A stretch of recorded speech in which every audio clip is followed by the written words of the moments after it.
Marketplace Connect, ça continue. Alors, nous, ici, dans cette salle, il y a pas, il y a peut-être un nouveau visage ici que je vois derrière, mais sinon, on est resté avec les mêmes personnes. Par contre, vous, chez vous, peut-être que vous avez eu un lien différent et vous arrivez ici. Donc, on est ravis de vous accueillir pour cette édition, pour cette nouvelle conférence du Marketplace Connect, une édition hybride toujours. Donc, on pense à vous. C'est pour ça que je regarde la caméra. Pour vous, ça doit faire bizarre. Voilà, un petit peu. J'essaie de regarder un petit peu tout le monde. Je regarde vous également. Vous avez un chat mis à votre disposition si vous avez la moindre question, que vous souhaitez réagir. N'hésitez surtout pas. Tout à l'heure, il a été super utilisé. Hier aussi, il a été super utilisé. Bref, allez-y, faites-vous plaisir. C'est là pour ça. On est en hybride, mais ce n'est pas pour autant qu'on ne doit pas interagir ensemble et échanger. Donc vraiment, vous privez pas. On va pouvoir attaquer du coup, et je vais pouvoir laisser la main dans quelques instants à Marjorie. Donc je suis avec Guillaume et Marie, du coup de Marjorie qui sont là. Bonjour. Bonjour. Euh, bon, je pense que c'est un questionnement par lequel tous les entrepreneurs passent, c'est celui d'optimisation. Hein. C'est celui de penser les process, et d'essayer voilà, d'optimiser. Et ça, c'est, je pense, dans l'ADN de Marjorie. Donc ça tombe bien, c'est vraiment ce qui vous définit. Et donc justement, c'est ça, le but de cette conférence, c'est réduisez vos coûts, gagnez en efficacité grâce à l'automatisation, l'optimisation. Et c'est pour ça, je vais vous laisser la main. Du coup, si vous avez la moindre question, comme d'habitude, n'hésitez pas. Merci. Bonjour à tous. Bonjour Marie. Bonjour à tous, bonjour Guillaume. Alors, bienvenue dans cette conférence. L'idée, en effet, c'est de vous présenter les enjeux de l'automatisation. Je vais laisser Marie se présenter. Alors, c'est ce que ça s'affiche pas, s'il vous plaît, excusez-moi, la technique. Je ne sais pas. Voilà. Petite latence, petit problème technique. Voilà, problème du direct. Alors, donc, bonjour à tous. Donc, moi, je suis Marie Ouettrelot. Je suis consultante Client Success chez Marjorie. Et je vous parle aujourd'hui, notamment en tant qu'ancienne vendeuse sur les marketplaces, donc où j'ai évolué pendant plus de 10 ans comme responsable e-commerce chez des pure players et des retailers. Voilà, donc je vais mettre à profit cette expertise pour vous parler aujourd'hui. Et donc, bonjour à tous. Moi, je suis Guillaume Conrad. Je suis directeur des ventes et du Client Success pour Marjorie. De mon côté, j'ai une quinzaine d'années d'expérience en e-commerce et marketplace, puisque j'étais l'ancien directeur notamment de la marketplace d'Auchan pendant quelques années. Pour vous présenter et vous introduire qui nous sommes, donc Marjorie, on est une société qui a 3 ans d'existence, donc on a été lancé en 2020. On a démarré avec des startups, hein, vous en connaissez sans doute certaines, encore Store notamment. On avait une première mouture de la plateforme, une première version technologique de la plateforme qu'on a créée donc en 2020. On s'est lancé quelques jours avant le Covid, donc les équipes s'en souviennent encore. Ensuite, en 2021, c'est vraiment là où on a officialisé le lancement de Marjorie avec un produit qu'on a pu vendre à des premiers comptes typés Enterprise, donc notamment Kiabi ou Reconomia Electrodépôt. On a démarré les premiers partenariats avec des intégrateurs comme Atecna ou Smile.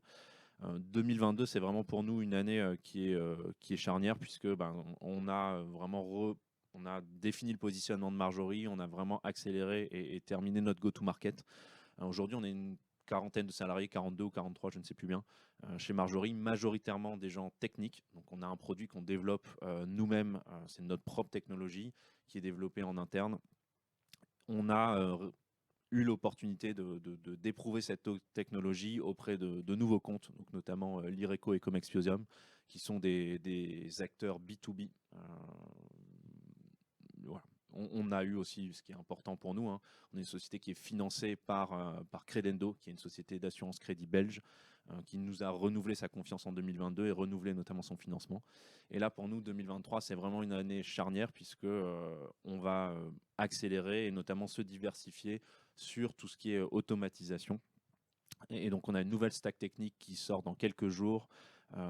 Et donc, j'ai une pensée à mes collègues qui sont présents à Lille et à Paris, qui travaillent dur sur cette nouvelle stack technique. Et on est en train de déployer justement des nouvelles offres d'automatisation dont on va présenter certaines d'entre elles par la suite. Alors donc, en rapide, qu'est-ce qu'est Marjorie? Marjorie, il y a 3 piliers à Marjorie. Donc, l'automation portal, qui est vraiment la partie où on va designer les processus workflow et techniques qui vont permettre justement ces automatisations et ces orchestrations intersystèmes. Le deuxième pilier, c'est notre marketplace. Donc, on a une marketplace comme un App Store. Vous avez tous, sans doute, dans vos poches des smartphones avec soit un Android, soit un Apple. Donc, vous en rendez régulièrement soit sur l'App Store, soit sur le Play Store pour télécharger des applications. On a une logique qui est très similaire dans Marjory. On a un certain nombre d'applications, on a une cinquantaine d'applications aujourd'hui qui sont créées par les gens de notre équipe en partenariat avec les service providers. L'idée étant que vous puissiez accéder via cet App Store à ce qu'on appelle chez nous des service providers, donc des systèmes, des prestataires de paiement, des back-office marketplace, des suites Google, par exemple, l'ensemble des systèmes qui sont nécessaires à un e-commerçant, que ce soit un e-commerçant classique ou un e-commerçant marketplace. Et enfin, le troisième axe, c'est la partie App Builder. Donc là, l'idée, c'est que cet outil est remis dans les mains de vos équipes techniques et qui vont pouvoir créer leur propre application pour pouvoir faire dialoguer ces applications de marché, type les back-office marketplace, les prestataires de paiement, avec des solutions custom chez vous. C'est important de comprendre ça parce que l'automatisation, et ce dont on va parler juste après, c'est basé notamment sur l'interconnexion et le dialogue de systèmes applicatifs. Et donc, c'est une des raisons qui explique la valeur ajoutée de Marjory. Qu'est-ce que l'automatisation ? L'automatisation, une simple définition, c'est toute technologie permettant de réduire l'intervention humaine. C'est important cette définition et notamment le terme réduire puisque dans une majorité des cas, on ne va pas faire le perfect shot. J'entends par perfect shot, l'automatisation ne remplacera pas 100% des tâches humaines. L'idée de l'automatisation, et ce qu'on va vous présenter après, c'est de compenser et de réduire 50, 60, 70% des tâches manuelles qui sont effectuées pour redonner du temps et de la valeur à l'entreprise. L'automatisation, elle est déjà dans votre quotidien et elle est dans votre quotidien depuis des années. J'ai voulu mettre cette vidéo en forme de petit clin d'œil pour que vous puissiez avoir un exemple de qu'est-ce que l'automatisation. Aujourd'hui, dans cette vidéo, qu'est-ce qu'on voit ? On voit Google, alors là en l'occurrence c'est Amazon Echo, et on voit un aspirateur autonome. Mais surtout, qu'est-ce qu'on voit ? On voit des gens qui profitent d'un temps et qui utilisent ce temps pour quelque chose qui leur semble avoir plus de valeur ajoutée que passer l'aspirateur ou mettre en route un aspirateur, et donc ils utilisent de l'automatisation au quotidien. L'idée, c'est de faire le parallèle avec l'entreprise. Dans l'entreprise, vous avez tous, que vous soyez e-commerçant, que vous soyez vendeur en marketplace, que vous soyez opérateur de marketplace, vous avez tous des tâches que vous effectuez ou que votre équipe effectue et où on se dit tous, tiens, cette tâche-là, elle n'a pas de valeur ajoutée, je suis en train de cliquer sur des interfaces, de remplir des interfaces, etc. etc. L'idée, c'est bien celle-là, c'est de se dire, je vais automatiser un certain nombre de tâches. Donc, les enjeux de l'automatisation, ils sont triples. Le premier enjeu, c'est un enjeu business.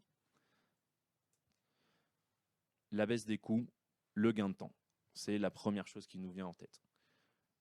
La deuxième chose qui va venir dans l'automatisation, c'est l'accélération du time to market. Comme je vous l'expliquais, comme je vous le disais et comme on va vous le montrer par la suite, l'idée, l'automatisation se fait par la connexion de systèmes applicatifs. La connexion de systèmes applicatifs, c'est ce qu'on appelle la partie intégration. Elle est souvent négligée en termes de coûts et de ressources à déployer par la personne qui met en place cette automatisation. Et donc l'idée d'une techno comme Marjory et d'autres technos low-code notamment, c'est d'accélérer ce qu'on appelle le time to market et la réalisation de ces projets. Et donc enfin, supprimer les tâches à faible valeur ajoutée. Les enjeux humains. Dans chaque organisation, vous avez des pain points et des tâches qui sont chronophages. On va donner ensuite, dans la suite de la présentation, on va vous donner 2 exemples en tant qu'opérateur marketplace et on va vous donner 3-4 exemples en tant que vendeur en marketplace. Ces éléments, c'est vraiment du vécu et on l'a vécu que ce soit Marie en tant que vendeur ou moi en tant qu'opérateur de marketplace. Ces exemples qu'on va vous donner, c'est des exemples qu'on a vécu et qu'on va vous mettre en forme et qui vont vous montrer que dans un besoin de scalabilité, l'automatisation, c'est une évidence. On ne peut pas avoir un business qui scale et qui fait du volume sans mettre en place des automatisations. On ne peut pas déployer un nouveau projet sans avoir la facilité de développement. Ce n'est plus possible. On peut aujourd'hui travailler des connexions, des développements classiques, mais aujourd'hui, il y a des solutions comme Marjorie qui existent pour accélérer ces mises en place. Donc l'idée, c'est d'identifier dans votre quotidien ce qu'on appelle des pain points. Ensuite, c'est d'accompagner les gens et de mettre en place un change management. Quand on met en place de l'automatisation, le quotidien des gens va changer. Ils sont habitués à faire un certain nombre de tâches. Alors, des fois, ils l'acceptent très bien. Ils le font soit de bon cœur, soit de manière contrainte. Là, l'idée, c'est que l'automatisation va changer leur quotidien. Et donc, il faut accompagner les gens dans le changement. C'est ce qu'on appelle la conduite du changement, le change management. L'idée, c'est que souvent, et vous allez le voir dans les exemples qu'on va vous donner, ces tâches-là ont peu de sens. Ça va être de remplir des fichiers, ça va être d'aller cliquer dans une interface, de compléter des formulaires. C'est des tâches qui ont peu de valeur ajoutée. Et les collaborateurs qui effectuent ces tâches-là, concrètement, vont perdre le sens à un moment ou à un autre. J'ai dirigé des marketplaces. Marie a aussi managé des gens quand elle était responsable e-commerce. Les gens qui effectuent des tâches manuelles répétitives sans valeur ajoutée se lassent et perdent le sens de leur job. L'idée, c'est justement d'automatiser une partie de ces tâches pour donner à nos collaborateurs et à tout le monde des tâches à plus forte valeur ajoutée. Et donc enfin, l'enjeu technique. Ça, c'est important parce qu'aujourd'hui, l'automatisation, comme je vous disais, c'est notamment interconnecter des systèmes applicatifs et interconnecter soit des outils SaaS, soit des outils qui ne sont pas des outils SaaS.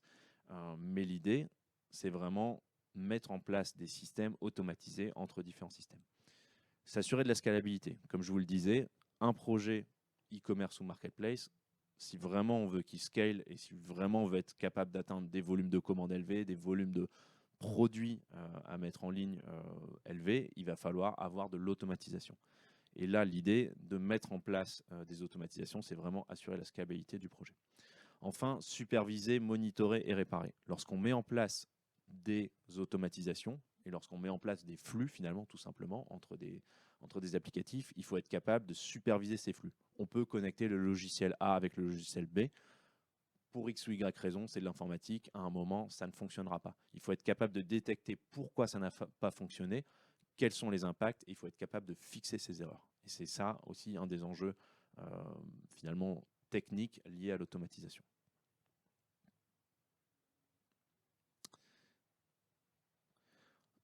Dans l'entreprise, tous les domaines sont automatisables. La partie vente.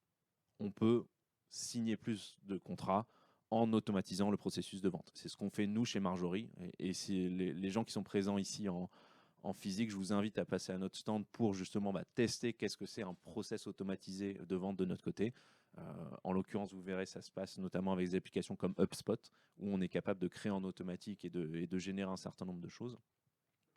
L'idée, c'est vraiment de gagner du temps dans la génération de leads. Et lorsqu'on a besoin, comme une entreprise comme la nôtre, de signer beaucoup de contrats, d'avoir beaucoup de contacts avec les gens, on ne peut pas se permettre d'avoir des choses qui ne sont pas automatisées. Un autre exemple, c'est les opérations. L'idée, votre SI, vous avez tous, que vous soyez e-commerçant ou opérateur de marketplace, vous avez des gros SI et notamment des systèmes qui dialoguent entre eux. Il faut être capable de visualiser les échanges de données, de comprendre, comme je vous disais juste précédemment, lorsqu'il y a une erreur, où est cette erreur, de la relancer et de la fixer. L'IT, il faut interconnecter plus rapidement les systèmes. Il faut superviser et monitorer les flux. Et enfin, un autre exemple d'automatisation qui est courant dans les entreprises, le processus RH. Le processus RH, typiquement, c'est souvent quelque chose qui n'est pas automatisé et qui est malheureusement qui peut porter préjudice à la façon dont les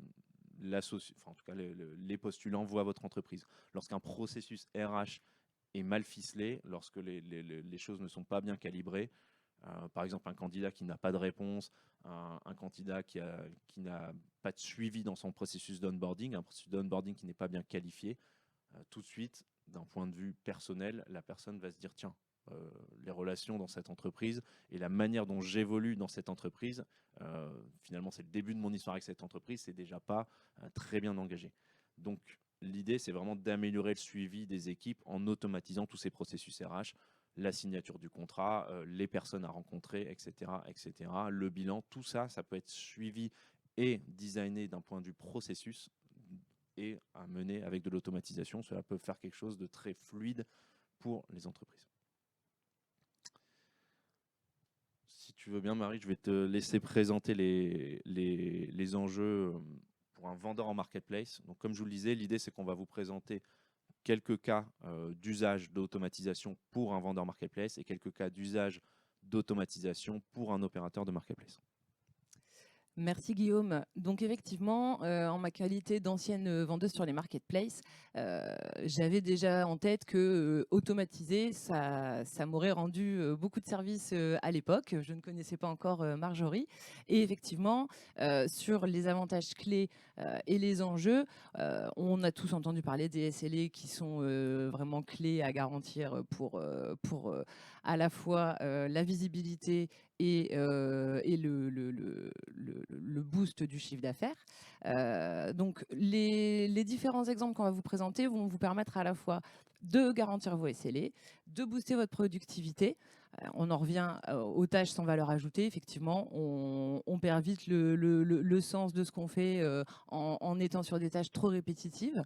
Améliorer la visibilité qui va de pair avec les SLA, parce que la visibilité sur les marketplaces est souvent sujette à ces objectifs-là. Et bien évidemment, tout ce qui est sécurisation de l'exécution des tâches, dans le sens où l'excellence opérationnelle est quelque chose qui est très important pour se maintenir sur les marketplaces. Alors, on va vous présenter donc quatre éléments clés sur lesquels on a déterminé des points très irritants pour vraiment passer la seconde en termes de développement du business. Donc, on va commencer avec l'automatisation de la création des fiches produits grâce à l'intelligence artificielle. Ensuite, on parlera d'automatiser le matching des références produits, automatiser l'envoi des factures et enfin, un sujet qui est particulièrement irritant pour nos chers vendeurs, c'est l'automatisation de la réconciliation comptable. Alors, donc, pour ce qui est de la création des fiches produits, on fonctionne tous sensiblement de la même façon. Il faut à la base un descriptif produit et des visuels, idéalement un visuel premier détouré. Alors, tout le monde a entendu parler de ChatGPT, qui est sorti il n'y a pas longtemps. C'est vraiment devenu incontournable. Aujourd'hui, ça nous paraissait indispensable de l'utiliser pour vous faire une démo dans ce sens. On est vraiment au début de cette innovation. Marjorie, qui propose aussi une techno hyper innovante, on s'est dit, match gagnant, on est obligé, ça doit fonctionner. Et effectivement, on a le plaisir de vous montrer donc une petite vidéo qui va vous permettre, en entrant uniquement le titre de votre produit, l'URL de votre visuel à détourer. Voilà, donc la petite démo où on est donc sur l'interface de Marjorie. On va lancer le processus. Donc ici, on est sur un workflow. Donc l'éditeur de workflow donc, ressemble à ça. On va aller chercher toutes les données donc, dans le fichier. On est parti d'un Google Sheets assez classique, hein, comme ça parle à tout le monde. On explique l'ordre qu'on donne à ChatGPT pour aller générer un descriptif produit qu'on a voulu plutôt court. On pourrait le mettre dans une autre langue, on peut lui donner plusieurs infos. Et ensuite, on va travailler avec une autre appli qui s'appelle RemoveBG et qui va permettre de détourer le premier visuel. Donc, premier visuel détouré obligatoire dans de nombreuses marketplaces, Amazon, etc. Ce qui est important de comprendre, c'est que là, on est vraiment sur une innovation de rupture. ChatGPT, vous en avez entendu parler, c'est très récent, hein, c'est un mois et demi. Alors, on utilise une version, ici dans l'exemple, qui est une version qui a été entraînée avec 30 millions à peu près d'itérations. La version qui a fait le buzz, c'est une version à 100 millions d'itérations qui sera apaisée en septembre. Ce qu'il faut comprendre, c'est que ça va très vite. L'idée de Marjorie, c'est un outil qui permet de mettre en place rapidement des automatisations et des innovations telles que celles qu'on est en train de vous montrer. ChatGPT, ça va être vraiment un game changer en termes d'innovation, puisque là, on est capable de générer des contenus qui sont qualitatifs. Hein, vous le voyez ici à l'écran. Là, c'est une description courte qu'on a demandé. Donc, on a fait des tests avec des descriptions plus exhaustives. Pour, par exemple, une plateforme qui vendrait sur différents pays, on est capable de demander des traductions, j'allais dire en anglais, excusez-moi, des translations, des traductions dans différentes langues. On aurait très bien pu lui demander traduis-moi en français, en espagnol, en italien, en allemand, etc. Il aurait été capable de générer ça très rapidement. Ce qu'il faut comprendre, c'est que dans le cadre de cet exemple, on a fait ça sous forme de Google Sheet. On est très bien capable de faire ça et de connecter ça à un legacy, par exemple un PrestaShop, un Magento, un Shopify, etc. Peu importe la nature de la plateforme, on serait capable de connecter ça et d'automatiser le flux complet. Ce qui est important, c'est qu'encore une fois, le but, ce n'est pas d'enlever le travail des assistantes commerciales ou des assistants chefs de produit. Le but, c'est de se dire à un moment, ces gens-là génèrent des descriptions produits. C'est une tâche qui est longue, qui n'est pas forcément très intéressante. L'idée, c'est de leur permettre de faire 70% du boulot via une intelligence artificielle. On va toujours demander à quelqu'un finalement de relire le texte qui a été fait et de le remettre en forme. Encore une fois, ce que je vous disais, ça ne va pas faire le perfect shot. C'est-à-dire que ça ne va pas vous sortir exactement le point par point que vous imaginez. Maintenant, l'idée de base a été émise, le texte de base a été émis. Vous pouvez décider de le conserver comme ça parce que dans 95% des cas qu'on a testés, c'est très très correct. Maintenant, ce qu'on vous invite à faire, c'est à retravailler un tout petit peu ce descriptif. Et encore une fois, le but, c'est gagner du temps. Là, vous avez gagné 70% de temps dans l'émission et la création d'une fiche produit. Hop. Ah, j'ai fait échappe, j'aurais peut-être pas dû. C'est toujours visible là. Bon, c'est pas grave. Si je... non. Alors... Voilà. Alors donc un autre sujet qui revenait souvent, c'était la préparation des opérations commerciales. Donc aujourd'hui, quand on est vendeur sur les marketplaces, pour participer aux opérations commerciales, on a souvent l'obligation de remplir des fichiers Excel classiques avec à la fois la référence de son produit et la référence interne à chaque marketplace, parce que chaque produit va avoir une équivalence interne dans chaque marketplace. Alors ici, le matching se fait manuellement et par un être humain de façon très classique. Aujourd'hui, avec Marjorie, on a la possibilité donc, de vous libérer jusqu'à 5-6 jours par an en fonction de la taille de votre catalogue, en venant extraire les données et vous générer un Google Sheet directement avec votre référence initiale et toutes les équivalences produits de chaque marketplace, les équivalences de références internes. Donc là aussi, on est sur un gain de temps récurrent qui permet d'avoir une meilleure activité pour participer aux OP. Forcément, du coup, on entretient un super relationnel avec ses account managers et on gagne en visibilité. Alors, gros sujet, alors celui-ci, j'en aurais rêvé quand j'étais vendeuse, c'était l'envoi des factures. Donc, sur le e-commerce traditionnel, le taux de contact, il est entre 25 et 30%. Et sur ces contacts, on peut avoir jusqu'à 40% de demande de facture. On est typiquement sur un use case de temps passé sans aucune valeur ajoutée, mais qui doit être fait de façon indiscutable. Aujourd'hui, on peut automatiser de la même façon l'envoi des factures automatiquement et systématiquement. Donc l'idée, c'est de capter l'événement que la commande est expédiée. Et une fois que la commande est passée en statut expédié, Marjorie vient automatiquement envoyer la facture au client final de la marketplace. Donc là, on est sur des projections à 15-16 jours par an avec une moyenne de... alors, je suis un peu trop loin. On est sur une moyenne de 10 000... 44 000 commandes par an. Non, je ne vois pas. Bon, 44 000 commandes, voilà. On a fait des projections, on pourra vous le détailler après en fonction du nombre de commandes. Et évidemment, plus votre business est gros et plus l'intérêt sera évident. Et alors, gros point s'il en est au niveau de l'irritation, la réconciliation comptable. Alors aujourd'hui, tous les vendeurs présents sur les marketplaces, on est tous confrontés au même problème, c'est une tannée pour relier les paiements effectifs et les paiements effectifs et les factures de commission. Donc voilà, s'assurer aujourd'hui que chaque commande passée par son acheteur a bien été réglée et la commission qui va avec. On se retrouve souvent avec des surprises en fin d'année. C'est vraiment des choses extrêmement chronophages. Aujourd'hui, on a la possibilité avec Marjorie donc de vous proposer quelque chose de pour le coup très rationnel et très innovant. Donc on peut télécharger tous les journaux de transaction, les factures de commission, aller les relier à leur paiement effectif pour chaque commande et de calculer le taux de commission réel de chaque commande, donc pas le taux de commission appliqué par la marketplace, vraiment celle de chaque commande, ce qui permet également de piloter la rentabilité de chaque marketplace.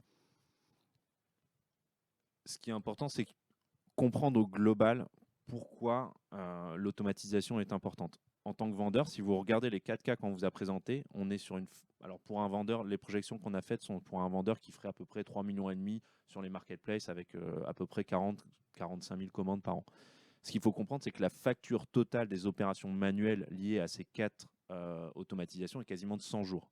C'est-à-dire qu'on on est en train de se dire qu'il y a une personne. Alors en général, les profils des personnes concernées par ça sont plutôt des gens type bac plus 5 avec 2-3 années d'expérience. Donc ce pas des gens qui sont au SMIC, clairement. Et c'est des gens qui ont besoin d'avoir un job qui est intéressant. Là, on parle de tâches manuelles avec peu de valeur ajoutée. La facture totale est quasiment de 100 jours. Ce qu'il faut comprendre, c'est que l'addition de l'ensemble de ces tâches représente 100 jours de boulot. C'est quand même conséquent. Quand vous êtes vendeur sur les marketplaces, vous connaissez l'enjeu des opérations commerciales. Moi, j'étais directeur de marketplace. Concrètement, on le voyait, participer aux opérations commerciales des marketplaces, c'est ça qui garantit aussi, alors au-delà des bons produits, hein, bien entendu, mais c'est ça qui garantit aussi la réussite commerciale de la marketplace, enfin du vendeur sur la marketplace. Et donc, ce qu'il faut comprendre, c'est que ces automatisations-là vont permettre de redonner du temps aux différentes personnes chez le e-commerçant pour participer à ces opérations commerciales et générer du business. Maintenant, si on passe côté opérateur de marketplace, 2 cas très simples, et c'est marrant parce qu'on a, nous, chez Marjorie, on discute avec pas mal de monde, que ce soit des e-commerçants, que ce soit des opérateurs de marketplace ou des vendeurs de marketplace. Et là, typiquement, en fait, dans les cas que je vais vous présenter, ça fait écho à une discussion qu'on a eue avec un vendeur, enfin un opérateur de marketplace dans le sud de la France, qui nous donnait ses ambitions pour l'année prochaine et où beaucoup de ces processus sont manuels. Et notamment donc l'onboarding administratif des vendeurs. Donc les 2 cas qu'on vous présente, c'est celui-ci et ensuite une mise à jour des contrats. C'est quelque chose que j'ai vécu moi en tant que directeur de marketplace chez Auchan, où les gens de mon équipe ont dû aller solliciter nos 350 vendeurs suite à un changement légal. On a dû faire des avenants de contrat et donc on a dû aller voir les vendeurs. Et clairement, je pense que les gens de mon équipe s'en souviennent encore. L'idée de l'onboarding administratif, quand vous êtes opérateur de marketplace et que vous connectez du coup les fonds pour le compte de vos vendeurs, vous devez administrativement onboarder vos vendeurs. Concrètement, un vendeur, qu'est-ce que vous devez faire pour lui ou qu'est-ce que le vendeur doit faire? C'est finalement renseigner les informations administratives de sa société et compléter ce qu'on appelle le KYC, donc le Know Your Customer. C'est des informations type CABIS, pièce d'identité, etc. Cette tâche-là, c'est à peu près 12 opérations manuelles, entre ce qui est à faire dans le back-office marketplace, ce qui est à faire côté PSP, etc. Pour un vendeur, c'est à peu près 30 minutes. Et ce qui est assez marrant, c'est que, alors par exemple, moi, quand je dirigeais la marketplace d'Auchan, l'onboarding a été fait manuellement. Et je sais que typiquement, les équipes disaient, tiens, c'est vraiment un processus qui est long. Alors pardonnez-moi le terme, c'est chiant. Il faut juste compléter, il faut cliquer, etc. On n'avait jamais fait l'exercice à l'époque de projeter ça sur une grosse volumétrie. Et c'est bien pour ça que je vous dis que l'automatisation, c'est important dans une logique de scale. La discussion qu'on avait avec cet opérateur du sud de la France nous dit, moi, écoutez, j'ai une ambition, je veux faire 350 vendeurs en plus. Aujourd'hui, son onboarding était fait à la main. L'addition, elle est assez simple. 350 vendeurs, c'est 175 heures de travail, c'est 25 jours par an. Concrètement, sur un an et demi, ces équipes vont devoir passer 25 jours hommes à renseigner des formulaires et aller cliquer sur finalement des interfaces. Je pense que là, maintenant, vous le voyez le problème et pourquoi en fait on existe et pourquoi on fait de l'automatisation et pourquoi c'est important de mettre en place ces automatisations. C'est que concrètement, on va payer un account manager à cliquer et à remplir des formulaires pendant 25 jours pour pouvoir atteindre la cible des 350 vendeurs. je pense que cette démonstration-là, il faut que tout opérateur de marketplace qui a vraiment l'ambition de scaler et d'avoir beaucoup de vendeurs, beaucoup de produits, la comprenne. C'est qu'il faut vraiment le voir sur une vision globale. Une tâche, elle peut être de quelques minutes. Encore une fois, quand on la voit dans sa globalité, c'est là où vient le problème. On a la possibilité, alors je vais juste vous montrer rapidement ce qu'on fait dans Marjory, justement, c'est de mettre en place des workflows automatisés. Alors, je ne sais pas si c'est bien visible.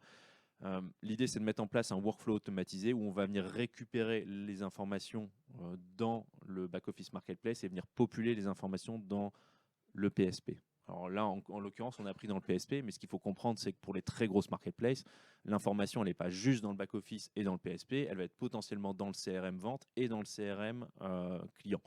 Donc il y a vraiment un enjeu d'aller. L'enjeu que je vous donnais pour 30 minutes, potentiellement, il peut être bien plus élevé si on a d'autres outils dans lesquels il faut référencer le vendeur partenaire. Alors, j'essaie de ne pas refaire la même mauvaise manipulation que tout à l'heure. Donc, enfin, la signature et l'historisation des contrats. Ça, c'est vraiment un cas que je vous donne, que j'ai vécu donc avec mes équipes chez Auchan.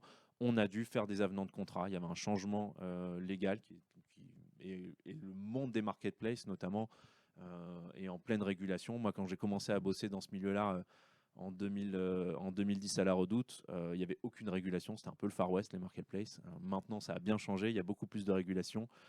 Et notamment, alors il y a plein de lois qui arrivent. Il y a la loi AGEC qui est arrivée sur la partie traitement et collectement des déchets, etc., qui est arrivée l'année dernière, il me semble, ou l'année d'avant. Chaque année, quasiment, il y a une nouvelle régulation qui arrive. Potentiellement, c'est des avenants de contrat à faire signer. Un avenant de contrat, pareil, c'est une tâche qui est complètement manuelle, c'est-à-dire qu'il faut émettre un avenant, il faut le faire signer par le vendeur, il faut le classer et selon les besoins de votre département juridique, etc. Ça, pareil, c'est une tâche qui est très longue, très manuelle. C'est que quand mes équipes ont dû faire ça à l'époque chez Auchan, concrètement, on a passé une dizaine de jours, je crois, au total, à mettre en place finalement ce procédé. Encore une fois, 5 opérations manuelles pour un vendeur, 15 minutes. Si vous le voyez à grande échelle, 350 vendeurs, 88 heures, 13 jours. Donc concrètement, les account managers ont passé 13 jours à envoyer des mails avec des fichiers à faire signer et les classer dans un répertoire Google Drive. On peut, par un processus d'automatisation comme celui-ci, qu'on a mis en place dans Marjory, tout collecter et tout faire signer automatiquement. Et donc, l'idée, c'est que les account managers, qui sont des profils, encore une fois, Bac+5, ne vont pas juste collecter de la donnée et transférer des emails. En conclusion, les 3 piliers d'un projet d'automatisation. Le premier, c'est la transformation des processus existants ou futurs. Il faut vraiment réfléchir, encore une fois, at scale et en vision cible. Vous allez devoir traiter beaucoup d'informations produits, beaucoup d'informations contractuelles, beaucoup de commandes. Vous ne pouvez pas, encore une fois, dans le cas d'un MVP, certaines tâches peuvent être faites manuellement. At scale, ce n'est plus possible. Le deuxième enjeu, c'est l'enjeu de connexion et d'orchestration des logiciels, notamment des logiciels SaaS. Vous utilisez tous dans votre entreprise des logiciels SaaS, que ce soit la suite Google, un back-office marketplace, un prestataire de paiement, votre propre legacy, votre propre système informatique est lui-même APIisé souvent. L'enjeu de l'automatisation, l'enjeu technique, c'est l'interconnexion entre ces différents systèmes. Et le dernier point, comme je vous disais, à retenir, c'est la conduite du changement, puisque l'idée de l'automatisation, c'est que ça va changer le quotidien de vos collaborateurs, et donc il faut les expliquer et les accompagner.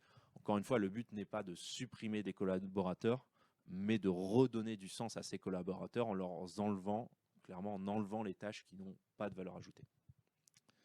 Il n'y a rien de pire pour un collaborateur que d'avoir des tâches qui n'ont pas de sens, et concrètement, enfin, c'est souvent ce qui amène au départ des gens, c'est voilà, écoute, moi, par exemple, on en parlait sur le designer que vous aviez chez HomeSite qui passait plusieurs jours par mois à juste détourer des visuels. Alors qu'aujourd'hui, comme on vous l'a montré dans les exemples précédents, on est capable, via des workflows automatisés, de détourer ça en automatique.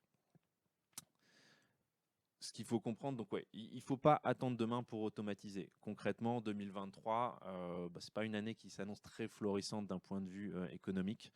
Euh, les coûts augmentent, les revenus potentiellement vont baisser. Il faut trouver des relais et l'automatisation permet justement de diminuer les tâches à faible valeur ajoutée et de donner du temps aux gens pour aller sur les tâches à forte valeur ajoutée. Et aller sur les tâches à forte valeur ajoutée, les exemples qu'on peut vous donner et qu'on vous a donnés, c'est libérer du temps pour participer à des opérations commerciales, sourcer des nouveaux produits, traiter la relation client pour augmenter vos SLA et être mieux positionné sur les marketplaces. C'est vraiment ça l'idée, et l'automatisation, comme on vous disait, elle passe très souvent par l'utilisation d'outils low-code, puisque c'est ces outils-là qui vous permettent de mettre en place rapidement des automatisations avec des coûts maîtrisés. Voilà pour nous. Super, on est bien en termes de timing. On peut faire une question. Voilà, une question histoire de décaler si jamais vous en avez une. Automatisation. Ouais, c'est vrai que c'est pas la première fois que je vois des. Ouais, c'est pas une question, c'est une réflexion, mais d'avoir les vidéos et tout, c'est vachement bien. Parce que toutes les autres fois où j'ai entendu parler de Marjorie, je voyais pas. Là, j'ai bien compris le truc, quoi. C'est ça. Je pense que Personnel, hein. c'est très gentil. Là, je pense que aussi ce qui est intéressant, c'est donc la démonstration qu'on a fait avec, l'intelligence artificielle et la création de fiches produits. Ça, c'est quelque chose qu'on a fait vraiment rapidement, un peu sur le tard pour les besoins du salon. Et c'est ça aussi qui est intéressant. La technologie qu'on a montée, elle nous permet d'être réactifs. Concrètement, ChatGPT, je pense que personne dans cette salle, ou même l'audience qui est online, personne ne connaissait ChatGPT il y a 1 mois et demi, 2 mois. Nous, quand on a entendu parler de ChatGPT il y a 2 mois, on s'est dit tiens, il y a quelque chose à faire. Quand on a vraiment plongé le nez dedans il y a 10 jours, on s'est dit ok, je pense que par Marjorie, on peut vraiment faire quelque chose de sympa. Et notamment pour une audience e-commerçant, tous les e-commerçants ont besoin de créer des fiches produits. Et là, l'outil, en fait, et l'orchestration qu'on est capable de faire avec Marjorie, objectivement, même nous, on était bluffés. La première fois qu'on a lancé Workflow, on s'est dit ok, là, on tient quelque chose qui est intéressant. C'est ça. Et c'est que le début de ChatGPT, donc il y a. C'est vraiment ça qu'il faut comprendre, c'est que là on est sur la version première, il y a une nouvelle version de ChatGPT qui doit sortir là en fin d'année. Le train, il faut le prendre maintenant, c'est-à-dire que concrètement, une fois qu'on a mis en place un workflow comme ce qu'on vous a montré là, mettre en place une nouvelle version, c'est juste updater la petite boîte qu'on a vue, c'est juste des credentials à remettre, et donc pouvoir profiter tout de suite dès le jour 1 de la pleine puissance de la nouvelle version. J'ai une question finale pour les 2 minutes qui nous restent. On n'est qu'au début. Est-ce que vous avez imaginé, avec les équipes techniques, etc., est-ce que vous avez imaginé des prédictions de ce qui pourrait être possible de faire justement avec votre logiciel et ChatGPT ou pas justement? Alors, on a un premier exemple là sur la création de fiches produits. Potentiellement, oui, il y a plein de choses qu'on peut imaginer. Si je reste dans cette partie gestion de la donnée produit, un des gros pain points en marketplace, c'est le mapping. Le mapping des produits. Concrètement, si vous êtes vendeur ou opérateur de marketplace, ça va vous parler. Mapper en tant que vendeur mon produit dans la bonne catégorie. Ça, typiquement, on n'a pas encore testé, mais vu le niveau d'intelligence et vu les résultats qu'on a sur des requêtes à la fois simples mais complexes, je pense que c'est quelque chose qu'en effet on va réfléchir, parce que ça permettrait d'automatiser finalement la catégorisation. Et clairement, alors ça c'est un énorme pain côté à la fois vendeur et opérateur. Vendeur parce que c'est un travail qui est très très lourd, et opérateur parce que concrètement il n'y a rien de pire comme opérateur que d'avoir des trottinettes qui sont classées dans les ordinateurs portables par exemple. Donc voilà. Donc en effet c'est un des cas sur lesquels on va réfléchir et on va essayer de se projeter dans les semaines à venir. Dans le chat, bonjour, dans quelle mesure Marjorie est-elle scalable? Alors Marjorie est très scalable, c'est-à-dire qu'aujourd'hui on a une technologie qui est basée sur AWS. Donc concrètement, je ne veux pas dire qu'on a une scalabilité qui est illimitée, mais bon, en tout cas elle est du niveau de celle de AWS, donc je pense qu'on leur fait confiance sur cette partie-là.